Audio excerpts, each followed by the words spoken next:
वंदे मातरम। शिक्षक साथियों और शिक्षा जगत से जुड़े अन्य कर्मचारी साथियों, कार्यालय निदेशक प्रारंभिक शिक्षा बीकानेर की तरफ से जो भौतिक सत्यापन किया जा रहा है निजी विद्यालयों का, उसके संबंध में महत्वपूर्ण आदेश जारी हो चुके हैं। और पूरी प्रक्रिया किस तरीके से रहेगी, जिन शिक्षक साथियों की ड्यूटी सत्यापन में लगी है वो किन किन बातों का ध्यान रखेंगे, क्या क्या उनको चेक करना है, और निजी विद्यालय में जो भी कार्यरत शिक्षक साथी या उनके जो भी प्रभारी है वो क्या क्या चीज़ें उपलब्ध कराएंगे, उनको किन किन बातों का विशेष रूप से ध्यान रखना है, सारी जानकारी मैं आपको बताऊंगा।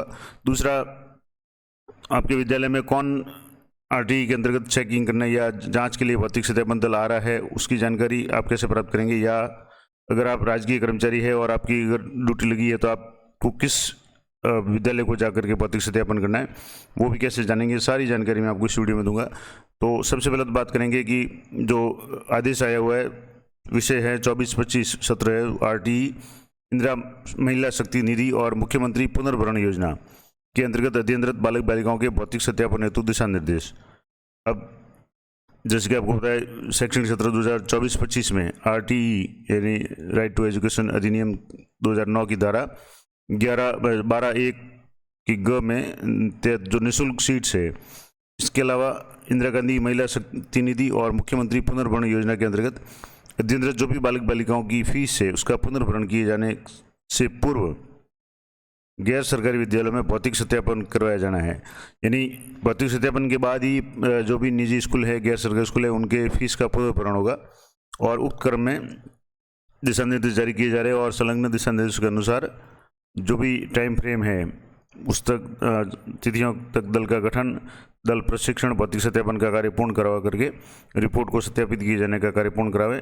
और जो टाइम टेबल होगा, किस तारीख को आपको जो भी दल है वो जाएंगे या अब तक गठन हुआ नहीं हुआ, मैं सारी जानकारी आपको दूंगा। तो यहाँ सबसे पहले तो बात करेंगे कि क्या क्या आपको चेक करना है। तो जैसे गैर आवासीय विद्यालयों में 24-25 जो सत्र है उसमें निःशुल्क शिक्षा हेतु नव प्रवेशित दोनों तरह के बालक हो सकते हैं, नव प्रवेशित और पूर्व सत्रों के क्रमवंत बालक बालिकाओं। और नव प्रवेशित को आपको विशेष रूप से उनकी एक एक एंट्री डॉक्यूमेंट्स वगैरह चेक करने पड़ेंगे। और इसके अलावा इंदिरा महिला शक्ति फीस पुनर्भरण योजना और मुख्यमंत्री बालक पुनर्भरण योजना के अंतर्गत अध्ययनरत अगर कोई बालक बालिका है तो उनका भौतिक सत्यापन किया जाना है। अब इसमें क्या क्या होगा, तो सबसे पहले सत्यापन दलों का गठन, तो ये जिला शिक्षा अधिकारी प्रारंभिक शिक्षा और माध्यमिक शिक्षा के लेवल पे होगा और ये काम हो चुका है। आपको मैं पूरा लाइव बता दूंगा कि आप किसी भी जिले के किसी भी ब्लॉक में कौन कौन से दल गठित किए गए, उनकी जानकारी आपको कहाँ से मिलेगी वो यहाँ से आपको मैं बता दूंगा। इसके अलावा अब यहाँ जो भी दल का गठन होगा केवल उन्हीं विद्यालयों के लिए किया जाएगा जिनमें आरटी की धारा 12(1) ग के तहत निःशुल्क सीट है, या तो अध्ययनरत जो भी स्टूडेंट है निःशुल्क अध्ययनरत है, या इंदिरा महिला शक्ति फीस पुनर्भरण योजना के अंतर्गत कोई बालक बालिका पात्र है, या मुख्यमंत्री बालक पुनर्भरण योजना के तहत विद्यार्थी अध्ययनरत है। और ये सारी सूचियां हैं डीओ प्रारंभिक या डीओ माध्यमिक शिक्षा के लॉगिन पर उपलब्ध है। तो भौतिक दलों का जो भी गठन है वो ऑनलाइन किया जाएगा, यानी हो चुका है। और दल के चुनाव में एक विद्यालय से लगभग दल बनाया जाता है और सत्यापन दल को अधिकतम 3 विद्यालय आवंटित किए जाएंगे। सामान्य रूप से एक दल को 1 विद्यालय या कुछ कुछ दलों को 2 विद्यालय भी आवंटित किए गए हैं, जैसे कि आप आदेश देख सकते हैं। और उसके बाद में मैक्सिमम 3 विद्यालय आवंटित किए जा सकते हैं। और पूर्व में गठित दल यदि किसी कारण से भौतिक सत्यापन करने में असमर्थ रहता है तो परिवेदना के आधार पर नया दल जो भी गठित वगैरह होगा उसका सारा काम है वो संबंधित जिला शिक्षा अधिकारी को होगा। प्रत्येक दल का जो अध्यक्ष होगा वो राजपत्रित अधिकारी यानी स्कूल व्याख्याता या प्रिंसिपल या सेकेंडरी एचएम जो भी राजपत्रित अधिकारी वो होंगे। और उनके साथ में एक अन्य दल है, उसके उपलब्धता के आधार पे या तो व्याख्याता हो सकते हैं, वरिष्ठ अध्यापक हो सकते हैं, अध्यापक हो सकते हैं, लिपिक वर्ग के कोई भी साथी हो सकते हैं। तो दल में एक राजपत्रित और एक लगभग नॉन राजपत्रित या नॉन गेजेटेड ऑफिसर होगा। और प्रारंभिक शिक्षा में पर्याप्त संख्या में राजपत्रित अधिकारी उपलब्ध नहीं होने की स्थिति में, और ये लगभग सीधी सी बात है कि प्रारंभिक में राजपत्रित अधिकारी नहीं होते, तो माध्यमिक शिक्षा के जो भी प्रधानाचार्य प्रधानाध्यापक व्याख्याता है उनको इसी टीम बनाई गई है। और शेष एक कोई भी सदस्य है वो प्राथमिक विद्यालय, उच्च प्राथमिक विद्यालय, किसी भी विद्यालय से लिया जा सकता है। और दल के गठन के समय यथासंभव दलों की पदस्थापन के ब्लॉक में ही गैर सरकारी विद्यालय सत्यापन हेतु दिया जाएगा, यानी लगभग ब्लॉक के अंदर ही विद्यालय है वो आपको आवंटित होगा। आप देख सकते हैं कि आपको कौन सा विद्यालय आवंटित हुआ है। अब दलों के लिए कुछ विशेष है, तो जैसे जो भी दल होंगे उनको जिला शिक्षा अधिकारी माध्यमिक या प्रारंभिक अपने अधीनस्थ विद्यालयों की सैंपल सत्यापन के लिए आवश्यकता अनुसार अपने कार्यालय से विशेष सत्यापन दल गठित करेंगे। यानी कुछ दल ऐसे भी होंगे जो दल गठित हुए हैं, उनके काम को वापस दोबारा चेक करेंगे, यानी सत्यापन करेंगे। और ऐसे दल सत्यापन विशेष दल होंगे, वो लगभग 1% यानी 20 विद्यालय के लगभग होंगे। तो ये कि जो काम की बात है मैं आपको बता देता हूँ। अब सत्यापन दलों का प्रशिक्षण, तो जितने भी दल जिनकी भी भौतिक सत्यापन में ड्यूटी लगती है उनका पहले प्रशिक्षण होगा, और बिना प्रशिक्षण के किसी भी दल को सत्यापन हेतु नहीं भेजा जाएगा। और उनको भौतिक सत्यापन का जो प्रपत्र है वो बताया जाएगा किस तरीके से क्या क्या चीज़ आपको चेक करनी है। और प्रशिक्षण के दौरान एक तो दलों को दुर्बल वर्ग और असुविधाग्रस्त समूह की परिभाषा, प्रवेश हेतु कैचमेंट एरिया क्या होगा, आयु की पॉलिसी क्या होगी, एंट्री कक्षा कौन सी होगी, आवेदन के साथ संलग्न दस्तावेज की जांच के बारे में विस्तृत जानकारी दी जाएगी। और निःशुल्क सीट पर प्रवेश की ऑनलाइन और विगत वर्षों की ऑफलाइन आवेदन प्रक्रिया की जानकारी सत्यापन दलों को दी जाएगी। इसके अलावा इंदिरा शक्ति फीस पुनर्भरण योजना के अंतर्गत अगर किसी निजी विद्यालय में कक्षा 9 या 11वीं में अध्ययनरत बालिकाएं हैं, और मुख्यमंत्री बालक पुनर्भरण योजना के अंतर्गत भी अगर 9-10 में कोई बालक बालिका अध्ययनरत है, तो उनका वास्तविक रूप से अध्ययनरत होने पर और पोर्टल पर बालक बालिका के जनाधार की अनिवार्य पुष्टि के संबंध में जानकारी दी जाएगी। यानी ये आपको चेक करना है, अगर इस तरीके की अगर बालक बालिका वहाँ निजी विद्यालय में है तो उनको आपको चेक करना है, उनके जनाधार वगैरह को चेक करना है। और ये जानकारी इंदिरा शक्ति फीस पुनर्भरण योजना और मुख्यमंत्री बालक पुनर्भरण योजना के निर्देशों के आधार पर दी जाएगी, और निर्देश आपको इस वेबसाइट पर मिल जाएंगे। मैं आपको वेबसाइट भी बता दूंगा, RT की जो वेबसाइट है उस पर। इसके अलावा भौतिक दलों के सत्यापन, जो भी दल है उनकी संबंधित विद्यालयों की सूची में मोबाइल नंबर, लैंडलाइन नंबर उपलब्ध करवा दी जाएगी। यानी जो भी सत्यापन दल का आदेश होगा, आप ऑनलाइन तो अभी चेक कर पाएंगे, लेकिन CBO कार्यालय से या DO कार्यालय से आपको विशेष रूप से आपके नाम का आदेश है वो जारी किया जाएगा, और आपको संबंधित जिस विद्यालय में जाना है वहाँ की जानकारी भी आपको उपलब्ध कराई जाएगी, उसकी लोकेशन वगैरह भी। और जो भी भौतिक सत्यापन के दिशा निर्देश है उनकी एक प्रति भी दी जाएगी। और जिले के RT प्रभारी और जिला शिक्षा अधिकारी के फ़ोन नंबर भी सत्यापन दलों को उपलब्ध कराए जाएंगे, ताकि जब भी कोई ऐसी आवश्यकता पड़े तो वो उनसे जानकारी प्राप्त कर सकते हैं। अब आपको भौतिक सत्यापन प्रतिवेदन को कार्यालय स्तर पर कैसे करना है, तो सबसे पहले तो भौतिक सत्यापन के लिए सतत मॉनिटरिंग है वो विद्यालयों से की जाएगी। और जिन विद्यालयों के सत्यापन प्रतिवेदन ऑनलाइन सबमिट प्रविष्ट कर लॉक कर दिए जाएँ, उन प्रतिवेदनों की कार्यालय प्रति से मिलान करते हुए उन्हें तत्काल सत्यापित या आक्षेपित कर दिया जाएगा। यानी जैसे ही आप जो भी साथी भौतिक सत्यापन के लिए जाएंगे, वो अपनी रिपोर्ट है वो कार्यालय में जमा कराएंगे, उसके बाद में उसको सत्यापित या आक्षेपित कर दिया जाएगा, जो भी ऑब्जेक्शन होगा, तो जो भी जैसी भी स्थिति होगी। और सत्यापन करते समय ये सुनिश्चित किया जाए कि निःशुल्क सीटों पर अध्ययनरत समस्त बालकों के आधार नंबर ऑनलाइन प्रविष्ट कर दिए गए हो। ये सबसे ज़्यादा महत्वपूर्ण है कि सभी बालकों के आधार नंबर की एंट्रीज है वो आपको चेक करनी है। वो जो भी प्रपत्र है उनकी PSP लॉगिन से प्रिंट होकर के आएगा, आपको जाकर के उसमें देखना है। उसमें सभी बच्चों के, और खास करके जो भी RT के तहत बच्चे हैं उनके आधार नंबर अनिवार्य रूप से होने चाहिए। और कार्यालय स्तर पर निर्धारित तिथि तक सत्यापन प्रतिवेदन पर कोई कार्रवाई नहीं होने तथा विद्यालय की फीस पुनर्भरण से वंचित होने पर संबंधित कर्मचारी या अधिकारी के विरुद्ध अनुशासनात्मक कार्रवाई की जाएगी। तो ये तो हो गया। अब टाइम फ्रेम की बात करें तो भौतिक सत्यापन दलों का जो गठन है वो 10/10/2024 तक समय पीरियड है। तो दल का गठन तो हो चुका है, अब उनका प्रशिक्षण है वो बाकी है। तो बहुत जल्दी, जैसे कल ही ये दलों के गठन के आदेश है वो ऑनलाइन अपलोड हुए हैं, और कुछ ही दिनों में आप तक इसकी कॉपी भी पहुंच जाएगी। और इनका प्रशिक्षण जिस भी तारीख को होगा वो आपको सूचित कर दिया जाएगा, जिनकी भी भौतिक सत्यापन दल में ड्यूटी लगी है। उसके बाद में विद्यालय में जाकर के भौतिक सत्यापन जो भी कार्य है वो आपको 25/10/2024 तक करना है, यानी 25 अक्टूबर तक आपको ये काम करना है। और विद्यालय द्वारा भौतिक सत्यापन रिपोर्ट को RT पोर्टल पर अपलोड करना, यानी जैसे ही भौतिक सत्यापन करके कोई भी दल जाएगा वो एक कॉपी जो संबंधित निजी विद्यालय है उनको देंगे, और विद्यालय उसी दिन या अगले जिस भी दिन या मैक्सिमम 7 दिन के अंदर अंदर उस रिपोर्ट को ऑनलाइन अपलोड करना है और पोर्टल पे लॉक करना है। और भौतिक सत्यापन रिपोर्ट का कार्यालय स्तर से मिलान सत्यापित करना, और जो भी दल आएगा वो ये कॉपी अपने साथ लेके जाएगा, और उस कॉपी को वो संबंधित अपने CBO कार्यालय वगैरह में जमा कराएगा, या DO एलिमेंट्री में जहाँ भी निर्देशित होगा वहाँ जमा करेंगे, और उसका सत्यापन है वो 15 दिन के अंदर किया जाएगा। अब इसमें इंपॉर्टेंट बात है कि कार्यालय द्वारा सत्यापन रिपोर्ट के मिलान के दौरान रिजेक्ट की गई रिपोर्ट को विद्यालय द्वारा सही प्रविष्ट कर अधिकतम 7 दिन में पुनः लॉक करना होगा। और यदि विद्यालय तय अवधि में रिपोर्ट को लॉक नहीं करता है तो विभाग द्वारा इन बालकों की फीस का पुनर्भरण नहीं किया जाएगा। तो ये निजी विद्यालय वालों के लिए विशेष रूप से है कि विद्यालय में निःशुल्क सीट पर प्रवेशित बालकों को निःशुल्क प्रारंभिक शिक्षा उपलब्ध कराने के लिए बाध्य होगा, और जो भी अगर कुछ कमी है रिपोर्ट वगैरह में तो तुरंत उसको सही करें।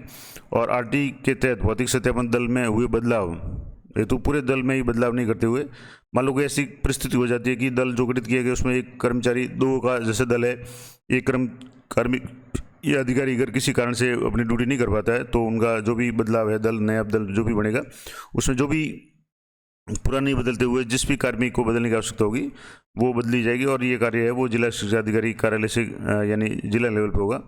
अब जिले के समस्त CBO को PSP पोर्टल का लॉगिन भी दिया हुआ है और वो अपने अधीनस्थ विद्यालयों की सारी डिटेल्स, प्रोफाइल्स वगैरह वो चेक कर सकते हैं। अब इम्पोर्टेंट बात की भौतिक सत्यापन दल है वो विद्यालय में जाकर के क्या क्या कार्य करेंगे, यानी उनको किस तरीके से सत्यापन करना है। तो सबसे पहले तो विद्यालय प्राइवेट स्कूल पोर्टल यानी PSP जो पोर्टल है उस पर अपना लॉगिन से भौतिक सत्यापन प्रतिवेदन 2024-25 की 2 प्रतियों का प्रिंट आउट लेकर तैयार रखें। यानी जो भी दल होगा वो उसको अपने साथ में ले जाने की जरूरत नहीं है, वहाँ जैसे वो जाएंगे उनको 2 कॉपी में 2 प्रतियों में जो भी ये इसका प्रिंट आउट होगा भौतिक सत्यापन प्रतिवेदन वो दिया जाएगा। और प्रिंट आउट लेने से पहले ये सुनिश्चित कर लें, यानी जो भी निजी स्कूल वाले हैं वो सुनिश्चित कर लें कि विद्यालय में अध्ययनरत सभी कक्षाओं के सशुल्क बालक बालिकाओं की पोर्टल पर ऑनलाइन प्रविष्टि की जा चुकी है। यानी उनका कोई भी ऐसा बालक बालिका नहीं हो जिसका एनरोलमेंट विद्यालय में यानी वो पढ़ रहा हो उसका ऑनलाइन पंजीकरण नहीं हो, और निःशुल्क छात्र छात्रा वो भी प्रदर्शित हो रहे हो। अगर मान लो कई बार क्या होता है कि जब प्रिंट करते हैं तो कुछ स्टूडेंट शो नहीं हो रहे हैं, तो आपको चेक कर लेना है कि किसी स्टूडेंट की कोई एंट्री बाकी तो नहीं है, या अगर नेटवर्क इशू है तो थोड़ा सा आपको ये काम जब भी भौतिक सत्यापन दल है उससे 1-2 दिन पहले ही कर लें, ताकि आपको जल्दबाजी में प्रिंट निकालने की आवश्यकता नहीं हो। और जल्दबाजी में कई बार प्रिंट निकालते हैं तो कुछ मिस्टेक्स आ जाती है, कुछ बच्चों के आधार नंबर है वो शो नहीं होते हैं, फिर हाथ से लिखने पड़ते हैं।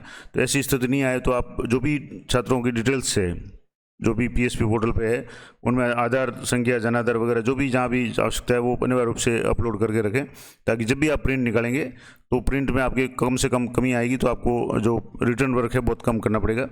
साथ ही इंदिरा शक्ति फीस पुनर्भरण योजना और मुख्यमंत्री बालक पुनर्भरण योजना के अंतर्गत अध्ययनरत बालक बालिकाएँ भी प्रतिवेदन में प्रदर्शित हो रहे हैं, यानी जो भी बालक बालिका हैं वो भी उसमें शो हो रहे हैं, वो होने चाहिए।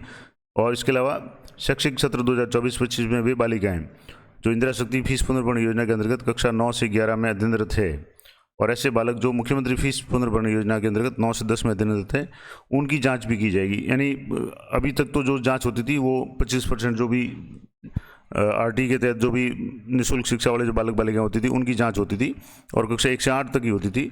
लेकिन अभी एक आपको काम और करना है कि इंदिरा शक्ति फीस पुनर्भरण योजना के अंतर्गत विद्यालय में अगर कक्षा 9 और 11वीं है, और अगर मान लो मुख्यमंत्री फीस पुनर्भरण योजना के अंतर्गत कक्षा 10वीं और 9वीं और 10वीं में अध्ययनरत कोई बालक बालिका है और उनका अगर उस योजना में नाम है तो उनकी भी आपको जांच करनी है।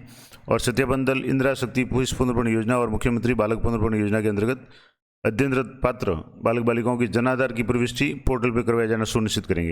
यानी आपको ये भी चेक करना है कि उनकी जनाधार की एंट्री है वो PSP पोर्टल पे हो।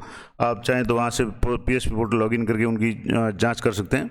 और साथ ही सत्यापन प्रतिवेदन में भी रिक्त रहे बालक बालिकाओं के जनाधार की प्रविष्टि करेंगे, यानी जो भी बालक बालिका हैं उनके जनाधार, क्योंकि जितना भी ऑनलाइन जो भी इनकी फ़ीस वगैरह होगी वो सारी उनके खाते में, जनाधार से जुड़े खाते में DBT के माध्यम से मिलेगी। तो ये जरूर ध्यान रखना है, क्योंकि इन्हीं जनाधार से लिंक अकाउंट में DBT के माध्यम से जिला शिक्षा अधिकारी द्वारा फीस का पुनर्भरण किया जाएगा। तो इसलिए सबसे इम्पोर्टेंट बात है कि जो छात्र छात्राएँ हैं उनके खास करके जो RT वाले या इस इंदिरा शक्ति योजना के वाले में जो भी है वो उनका जनाधार अपडेटेड हो। और भौतिक सत्यापन दल के अवलोकन हेतु बालिकाओं के आवेदन पत्र में संलग्न रिपोर्टिंग प्रपत्र, कैश बुक, रसीद book, bank passbook, SR register और कक्षा उपस्थिति रजिस्टर और पूर्व के सत्रों में आय के आधार पर प्रवेशित बालकों केवल सामान्य OBC और SBC के लिए आय प्रमाण पत्र तैयार रखें। यानी आय प्रमाण पत्र जैसे ये लिखा हुआ है कि इसमें केवल सामान्य OBC और SBC के जो भी है उनके लिए तो आय प्रमाण पत्र जरूरी है, बाकी के लिए जरूरी नहीं। और इसके अलावा जो भी भौतिक सत्यापन दल आएगा उसको आपको जो भी निजी विद्यालय है वो कैश बुक बताएंगे, जो उनको राशि पहले प्राप्त हुई है RT के तहत, रसीद बुक है, बैंक पासबुक है, SR रजिस्टर है, कक्षा उपस्थिति रजिस्टर उस दिन कौन कौन से बालक उपस्थित है, और पूर्व के सत्रों में जो भी राशि वगैरह है उसका भी आपको विवरण देखना है। और RT अधिनियम की धारा 12(3) के तहत उक्त समस्त सूचनाएं विद्यालय द्वारा उपलब्ध कराया जाना बाध्यकारी है। यानी निजी स्कूल अगर आप भौतिक सत्यापन दल के ग्रुप में अब जा रहे हैं और ये सूचनाएं उपलब्ध नहीं करवाते हैं तो ये उनके लिए बाध्यकारी उपलब्ध करवाना जरूरी है, और नहीं करवाएं तो आप संबंधित जिला शिक्षा अधिकारी से आप उनसे संपर्क कर सकते हैं। और सत्यापन दल विद्यालय द्वारा उपलब्ध कराए गए भौतिक सत्यापन प्रतिवेदन के प्रिंट आउट के आधार पर ही विद्यालय में उपस्थित होकर प्रतिवेदन में पूर्व से भरी सूचनाओं और बालकों का भौतिक सत्यापन करेंगे। यानी जो भी प्रिंट आउट होगा उसमें जो भी छात्र छात्राओं की सूची वगैरह होगी उसको आपको अच्छी तरह से चेक करना है, देखना है। और भौतिक सत्यापन प्रतिवेदन में पृष्ठ विद्यालय की स्थिति यानी लोकेशन क्या है, कक्षा के स्तर कौन सी कक्षा तक है, मान्यता कब मिली हुई है, एंट्री कक्षा कौन सी है, आयु पॉलिसी के अनुसार, ये सारी जांच करने के बाद ही सत्यापित करें। और विद्यालय की स्थिति के संबंध में ब्लॉक उसका कौन सा है, शहरी निकाय में है, नगर पालिका में, नगर निगम में है या ग्राम पंचायत में है, किस क्षेत्र में है, उसको भी आपको जांच के बाद सत्यापित करना है। और यदि विद्यालय के ग्राम वार्ड या ग्राम पंचायत शहरी निकाय में परिवर्तन है तो परिवर्तन विद्यालय लॉगिन से ही सत्यापित रिपोर्ट ऑनलाइन करते समय किया जा सकता है। तो जब भी रिपोर्ट अपलोड करेंगे तो वो आप ध्यान रखें, अगर ऐसी कोई कमी है या कुछ चेंज है तो वो जरूर करें। और यदि विद्यालय के ब्लॉक के नाम में परिवर्तन है, क्योंकि जैसे आपको होता है अभी कई डिस्ट्रिक्ट नए बने हैं, उसमें कई सारे कुछ बदलाव हुए हैं, तो ऐसी ही है तो रिपोर्ट ऑनलाइन प्रविष्टि होने के बाद डीओ या प्रारंभिक शिक्षा या माध्यमिक शिक्षा के लॉगिन से रिपोर्ट सत्यापित करवाने से पूर्व ये परिवर्तन किया जाए और सत्यापन रिपोर्ट की एक प्रति संबंधित डीओ कार्यालय को भिजवाई जाए। ऐसी स्थिति है अगर मान लो नाम वगैरह में, ब्लॉक वगैरह में इसमें कुछ समस्या है तो आप यथाशीघ्र उसको पूरा कर लें। और प्रतिवेदन में भरी सूचनाओं को यदि कोई सूचना गलत है तो उस पर पेन से गोला करना है और उसके पास ही सही सूचना अंकित करनी है, क्योंकि कई बार प्रिंट में अगर कोई मिस्टेक हो जाती है तो आपको पेन से सही अंकित करना है। और सूचनाओं में परिवर्तन निरीक्षण प्रतिवेदन की दोनों प्रतियों में करना है। अब जो भी करेक्शन करें, क्योंकि दोनों कॉपियां हैं, एक कॉपी आप लेकर जाएंगे जो डीओ कार्यालय में देनी पड़ेगी और एक कॉपी है निजी विद्यालय जहाँ भी आपने सत्यापन किया उनको देनी पड़ेगी और दोनों पे आपके साइन मोहर वगैरह होगी और जहाँ भी करेक्शन होगा वो दोनों पे होगा। और इस प्रपत्र की पूर्व में भरे हुए डाटा में बदलाव से विद्यालय सहमत है, इसमें किसी प्रकार के परिवर्तन की स्थिति में इस सत्र में प्रवेशित बालकों का पोर्टल पर यथानुसार परिवर्तन हो जाएगा और जिसके लिए विद्यालय स्वयं जिम्मेदार होगा और उसे ज्ञात है कि दोबारा से बदलाव संभव नहीं है। इसके अलावा भौतिक सत्यापन दल द्वारा विद्यालय में किसी भी दस्तावेज की छाया प्रति की मांग नहीं की जाएगी। यानी जो भी भौतिक सत्यापन दल जाएगा वो कोई भी फोटोकॉपी नहीं लेगा, उसको आवश्यकता नहीं है फोटोकॉपी की। और न ही निरीक्षण प्रतिवेदन के साथ संलग्न की जाएगी, क्योंकि निरीक्षण प्रतिवेदन जो ऑनलाइन प्रिंट निकलेगा वही आपको कार्यालय में जमा कराना है, उसके साथ में किसी तरह की कोई भी कॉपी वगैरह लेने की जरूरत नहीं है। और भौतिक सत्यापन दल द्वारा जो भी रिकॉर्ड अवलोकित किया जाए उसके प्रमाण के रूप में दल के अध्यक्ष द्वारा अवलोकित दस्तावेजों के प्रत्येक पृष्ठ पर अपने हस्ताक्षर और दिनांक अंकित की जाए। यानी जो भी दल आएगा वो जो जिस डॉक्यूमेंट की जांच करें, चाहे कैश बुक की करें या रजिस्टर की करें, जिस भी करें, वो अपने साथ में उनके साइन जरूर करें अध्यक्ष के और नीचे लिख दें कि आरटी सत्यापन दल के रूप में, ताकि पहचान भी हो जाए। तो इसके अलावा और भी जो भी इम्पोर्टेंट बात है कि सत्यापन प्रक्रिया पूरी होने पर सत्यापन दल के अध्यक्ष द्वारा निरीक्षण रिपोर्ट की एक प्रति निरीक्षण के दिन ही संबंधित संस्था प्रधान या प्रभारी को प्राप्ति के हस्ताक्षर पर उपलब्ध करवाई जाएगी। यानी जैसे ही जांच पूरी हो जाए, जो भी दल होगा, सत्यापन दल होगा, वो 2 कॉपियों में रिपोर्ट तैयार करेगा, निरीक्षण रिपोर्ट। जो रिपोर्ट जिसकी हार्ड कॉपी है वो विद्यालय ही उपलब्ध कराएंगे और निरीक्षण के बाद में सारी एंट्री हो जाने के बाद में, साइन होने के बाद में संबंधित जो निजी विद्यालय की संस्था प्रधान है उनकी प्राप्ति रसीद यानी उनके साइन करके, उनकी रिसिप्ट ले करके एक कॉपी उनको देनी है और दूसरी कॉपी है वो संबंधित डीओ जो भी आपको निर्देशित करे, एलिमेंट्री डीओ या डीओ सेकेंडरी जहाँ भी है, वो आपको जमा करानी है। वो भौतिक सत्यापन दल करवाएगा और एक कॉपी है वो संबंधित विद्यालय के पास रहेगी। सत्यापन दल द्वारा उपलब्ध कराए गए निरीक्षण प्रतिवेदन को गैर सरकारी विद्यालय द्वारा 7 दिन में आरटी वेब पोर्टल पर अपलोड करना जरूरी है। और जो कॉपी, एक कॉपी सत्यापन दल द्वारा गैर सरकारी विद्यालय को दी जाएगी, वो विद्यालय वाले अपने आप वेब पोर्टल पर उस कॉपी को अपलोड करेंगे और 7 दिन के अंदर करेंगे।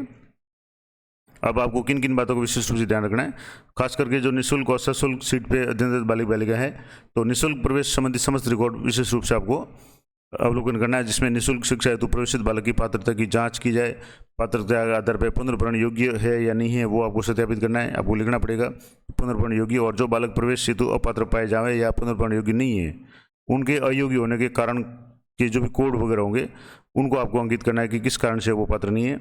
और सत्यापन दल 25% निःशुल्क और शेष 75% सशुल्क सीट पर अध्ययनरत बालकों की नियमित उपस्थिति की भी जांच करेंगे। यानी आपको कक्षा में जाकर के वहाँ उपस्थिति भी चेक करनी है।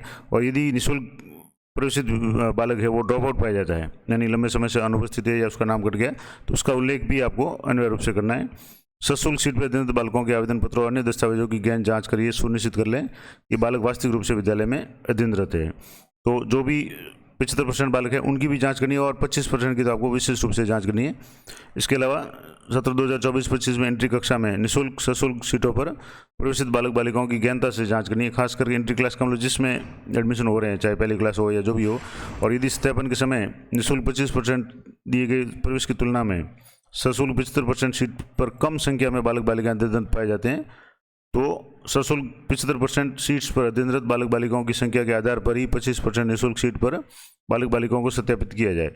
यानी मान लो सीधी सी बात है कि अगर जो भी नामांकन बालक बालिकाओं का है अगर 100 है तो उस पर मैक्सिमम 25% यानी 25 बालक बालिका निःशुल्क हो सकते हैं। लेकिन अगर एडमिशन ही 100 के अंदर है तो 25% उनका वो कम हो जाएगा। तो आप ये भी एक बार जरूर चेक कर लें कि विद्यालय का जो भी 1 से 8 तक का जो भी नामांकन वगैरह है और उसके 25% के हिसाब से ही बालक बालिकाएँ हो। और इसमें अगर मान लो 25% से ज़्यादा बालक बालिका इस निःशुल्क में है तो जो वरीयता सूची में नीचे के बालक बालिका होंगे उनके प्रवेश को निरस्त किया जाएगा, यानी वो निःशुल्क का फायदा नहीं ले पाएंगे। और ये व्यवस्था केवल वर्तमान सत्र में प्रवेशित विद्यार्थियों के लिए लागू होगी। पहले से अगर कोई विद्यार्थी है तो उनको आपको कुछ भी नहीं करना है।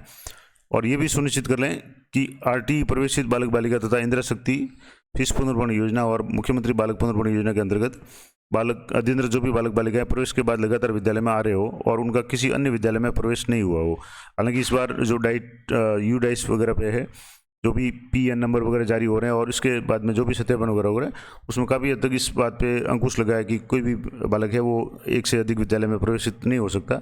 फिर भी अगर ऐसी कोई स्थिति तो आप उसको एक बार चेक करें। और RT के तहत आवश्यक प्रवेशित जो भी बालक बालिका है उनसे प्रतिवर्ष नए आय प्रमाण पत्र लिए जाते हैं। अतः पूर्व सत्रों में प्रवेशित RT के आय प्रमाण पत्रों की जांच 24 सत्रों हेतु भी की जानी है। यानी इस बार जो नए बालक बालिका RT के तहत है उनकी तो आय प्रमाण पत्र चेक करनी ही है। पहले भी जो भी आय प्रमाण पत्र है उनको भी अब प्रतिवर्ष नए ले रहे हैं तो उनकी भी जांच करनी है कि इस साल भी उनसे नया प्रमाण पत्र आयोग का लिया या नहीं लिया है। और विद्यालय की फीस के संबंध में जो भी फीस है उसका भी आपको सत्यापन करना है। जो भी अभिलेख वगैरह है विद्यालय की जो भी कैश बुक है, रसीद बुक है, पासबुक, ये वाउचर पंजी का ये सारे निरीक्षण करने हैं। खास करके RT से संबंधित तो विशेष रूप से आपको देखना है। और फीस के समस्त रिक्त कॉलम में फीस की प्रविष्टि करनी है। और विद्यालय को ये ज्ञात होना चाहिए कि वर्तमान में शैक्षणिक सत्र की वार्षिक फीस राशि का अंकित नहीं करने पर इस सत्र की प्रथम और द्वितीय किस्त का पुनर्भरण राशि किया जाना संभव नहीं होगा। परंतु निःशुल्क शिक्षा हेतु प्रवेशित बालक बालिकाओं को अपने स्तर पर निःशुल्क शिक्षा प्रदान करने हेतु बाध्य होगा। और एक और इम्पोर्टेंट बात कि सत्यापन दल द्वारा निर्देशों के विपरीत गलत तरीके से या अभिलेखों का अवलोकन किए बिना ही फीस का अवलोकन कर आकलन करके सीधे ही राशि अंकित कर दी जाती है, पुनर्भरण की अनुशंसा कर दी जाती है। तो और वो अगर गलत है यानी अनियमित भुगतान की स्थिति होती है तो सत्यापन दल उसके लिए जिम्मेदार रहेगा। तो आप जो भी सत्यापन दल में साथी जाएं वो नियमानुसार सारा काम करें। अब इसमें जो भी प्रवेशित बालक बालिकाएं उनके समूह भी 2 तरह के होंगे, दुर्बल बालक होंगे और असुविधाग्रस्त समूह से संबंधित जो भी बालक बालिकाएं उनके उसी कैचमेंट एरिया के निवासी होने और प्रवेश के लिए कक्षा अनुरूप आयु संबंधी जो पात्रता है उसकी भी जांच करनी है और जो भी संबंधित प्रमाण पत्र है उनकी जांच करनी है। इसके अलावा जिन अभिलेखों पे हस्ताक्षर करेंगे वहाँ लघु हस्ताक्षर पर यानी जिन अभिलेखों का अवलोकन करेंगे, चाहे कैश बुक देख रहे हैं या और कोई भी डॉक्यूमेंट देख रहे हैं, तो वहाँ भी इनिशियल साइन करने हैं। खास करके जो भी सत्यापन दल का अध्यक्ष होंगे वो साइन करेंगे। और विद्यालय द्वारा बालक के दस्तावेजों की जांच के समय यदि किसी दस्तावेज पर आक्षेप लगाया गया है तो उस दस्तावेज को CBO द्वारा सत्यापित किया गया है तो उस दस्तावेज के आधार पर बालक को अयोग्य नहीं किया जाए। नहीं मान लो कोई बालक की गलती है लेकिन उसको वापस CBO द्वारा सत्यापित कर दिया गया तो वो सही माना जाएगा। और सत्यापन प्रतिवेदन 2 प्रतियों में तैयार करके, एक प्रति है विद्यालय को देनी है और दूसरी प्रति संबंधित कार्यालय यानी DO कार्यालय को जमा करवानी है। और प्रत्येक सत्यापन रिपोर्ट के प्रत्येक पृष्ठ पर सत्यापन दल के सदस्यों के हस्ताक्षर अनिवार्य है। तो ये भी आपको ध्यान रखना है कि 2-3 पेज की जो भी सत्यापन रिपोर्ट हो उस पर प्रत्येक पेज पे सभी सदस्यों की साइन हो। हालांकि वहाँ साइन का कॉलम वगैरह भी दिया होगा। और आधार संबंधित महत्वपूर्ण निर्देश है कि जिन बालक बालिकाओं का आधार प्रमाणीकरण नहीं हुआ है उन बालक बालिकाओं की सत्यापित करने से पूर्व आधार की हार्ड कॉपी से मिलान कर अनिवार्य रूप से जांच करें। यानी प्रत्येक स्टूडेंट के आधार नंबर होना जरूरी है और उन नाम की लिस्ट होगी उसके आगे आधार नंबर प्रिंट होकर आएंगे। अगर नहीं है तो आपको हाथों हाथ विद्यालय में वहीं से स्टाफ से सहयोग से उनके सभी स्टूडेंट्स के आधार नंबर आपको फीड करवाने हैं। और निजी विद्यालय कोशिश ये करे कि आधार नंबर है पहले से फीड करके रखें ताकि जब भी वो प्रिंट निकाले उसमें समस्या नहीं आए। इसके अलावा ये तो पूरे निर्देश हो गए। अब आप RT पोर्टल पर जैसे आप अगर चाहें कि आपके विद्यालय में कौन जांच दल आ रहा है भौतिक सत्यापन के लिए, या आप अगर सरकारी विद्यालय में कार्यरत कर्मचारी है तो आपकी ड्यूटी कहाँ लगी है, किस विद्यालय को चेक करना है, तो यहाँ जो इस साइट है raj.psp.nic.in इस पे जाकर के यहाँ नीचे आप क्लिक करेंगे तो ये MIS रिपोर्ट में सबसे पहले दिया हुआ भौतिक सत्यापन हेतु निरीक्षण दल। यहाँ जैसे आप क्लिक करेंगे तो आप किसी भी जिले का किसी भी ब्लॉक का सत्यापन दल है वो जान सकते हैं। यहाँ से जैसे डिस्ट्रिक्ट सेलेक्ट कर लिया। अब मैं आपको सिर्फ समझाने के लिए जैसे मैंने अजमेर सेलेक्ट कर लिया, मैं रैंडमली आपको बता रहा हूँ, और यहाँ से कोई भी एक ब्लॉक सेलेक्ट कर लें। जैसे अजमेर, मान लो ये अजमेर अर्बन सेलेक्ट कर लिया, तो यहाँ से जैसे आप सबमिट करेंगे तो जितने भी सत्यापन दल गठित किए गए सभी की यहाँ लिस्ट आ जाएगी। यहाँ से जैसे ये विद्यालय का नाम आ जाएगा, अध्यक्ष का विद्यालय कौन सा है, ये अध्यक्ष का नाम आ जाएगा, यानी कौन जो सर्वे करवाए जाएंगे जांच में, पद उनका कौन सा है, सत्यापन दल के सदस्य कौन से विद्यालय से है, लगभग एक ही विद्यालय के स्टाफ को लगाया गया है, सदस्य कौन है, अभी उनका पद क्या है, जैसे थर्ड ग्रेड टीचर है, और निरीक्षण है तो गैर सरकारी विद्यालय कौन सा है, इस विद्यालय में जाएंगे और उसका पता भी यहाँ दिया हुआ है। इस तरीके से ये पूरी लिस्ट है, जैसे अजमेर अर्बन की है। इस तरीके से आप किसी भी ज़िले की लिस्ट है आप ब्लॉक की यहाँ से पता कर सकते हैं। मैं आपको दूसरा एक और उदाहरण बता देता हूँ। यहाँ से इस तरीके से आपको पूरी लिस्ट मिल जाएगी इस पोर्टल पर। यहाँ नीचे मैं आपको लिंक भी दे दूंगा वीडियो का डिस्क्रिप्शन में, तो वहाँ जाकर आप सीधे भी देख सकते हैं। अब मैं यहाँ से जैसे दूसरा जिला कोई भी सिलेक्ट कर रहा हूँ, यहाँ से जैसे मैंने ये जिला सेलेक्ट कर लिया, और यहाँ से जिस भी ब्लॉक को अगर आप चेक करना चाहें तो यहाँ से मैंने जैसे ये जालौर ब्लॉक सेलेक्ट कर लिया और यहाँ से सबमिट पर क्लिक करेंगे तो आपके सामने जितने भी है यहाँ से ये देखेंगे तो आप सभी जो भी, अब जैसे मान लो ये एक ही आदमी को 2 बार नाम आया है तो मैक्सिमम 3 बार नाम आ सकता है, 3 विद्यालय अलॉट हो सकते हैं और 2 है, कईयों की 1 है। तो इस तरीके से ये सारे व्याख्याता या प्रिंसिपल होंगे, जो जैसे यहाँ प्रिंसिपल है, ये व्याख्याता वगैरह है, ये सारे हैं। अब ये इनके साथ में जो भी है थर्ड ग्रेड टीचर है, कई मंत्रालय कर्मचारी वगैरह, वरिष्ठ अध्यापक वगैरह जो भी है, और यहाँ आपको जिस स्कूल को जांच करना है वो स्कूल का यहाँ से आपको नाम आ जाएगा, उसका एड्रेस आ जाएगा। यहाँ इसके नाम है और उसके बाद में यहाँ इसका एड्रेस है, तो आपको कोई समस्या नहीं होगी। इसके साथ में आपके यहाँ मोबाइल नंबर भी अंकित है। जो भी निजी विद्यालय आपको आवंटित किया गया है उनसे अगर आपको संपर्क करना है, उनके लोकेशन में आपको कुछ कन्फ्यूजन है तो आप यहाँ से इस नंबर से आप संपर्क भी कर सकते हैं। उस विद्यालय से आप संपर्क करके, ताकि आपको जब भी जाएँ डॉक्यूमेंट्स वगैरह तैयार कर मिले। और कोशिश ये करें कि एक बार विद्यालय से संपर्क कर लें, आपके यहाँ नंबर दिए हुए हैं तो उनको भी सहूलियत रहेगी, वो सारे डॉक्यूमेंट्स रिकॉर्ड से प्रिंट निकाल करके तैयार रखेंगे तो आपको ज़्यादा समस्या नहीं आएगी, और वो भी अपनी स्थिति जो है सारा रिकॉर्ड है वो तैयार करके रखेंगे। तो ये थी महत्वपूर्ण जानकारी आरटी के संबंध में कि किस प्रकार से आरटी के लिए आपको सत्यापन करना है। पूरी जानकारी मैंने आपको देने का प्रयास किया है। वीडियो थोड़ा सा लंबा हुआ, लेकिन डिटेल जानकारी और सारी चीज़ें क्लियर करने के लिए थोड़ा सा समय तो लगेगा। तो ये थी महत्वपूर्ण जानकारी आरटी से संबंधित। जो भी भौतिक सत्यापन दल है, आप कैसे पता करेंगे कि आपके विद्यालय में कौन आ रहा है या आपकी ड्यूटी कहाँ लगी है और किस तरीके से ये सारा काम होगा। इसी तरह की अपडेटेड जानकारी के लिए चैनल पर बने रहें। मिलते हैं नेक्स्ट वीडियो में, तब तक जय हिंद, जय भारत।